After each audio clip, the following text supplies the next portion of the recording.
Honda Accord. Оригиналното радио. Можеш да си го управляваш както и до сега. Ето ги всичките копчета. И търсене. От тук мога да си търся. Сменяваме тук Energy. Отиваме на следващо 94.9, тук също го изписва. Тоест това нещо си работи. Отиваме на AUX. Когато сме на AUX, вече в самата медия имаш звук от мултимедията като мултимедия. Влизаме в Wi-Fi, примерно казано.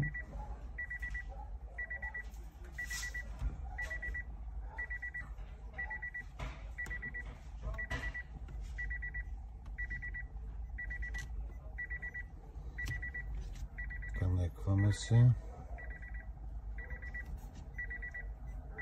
Отиваме на YouTube.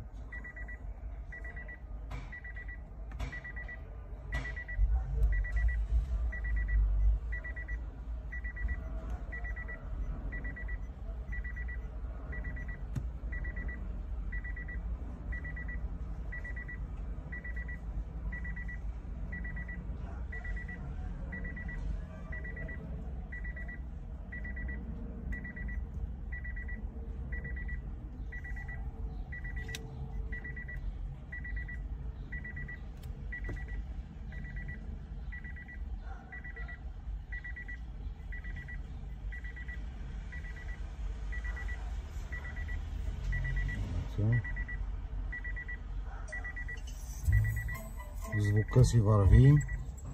Можем да си увеличаваме и намаляваме от волана на медията.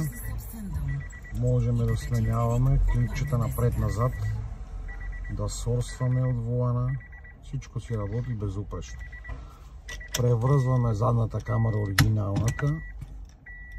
След като бъде превързана и оригиналната камера си работи.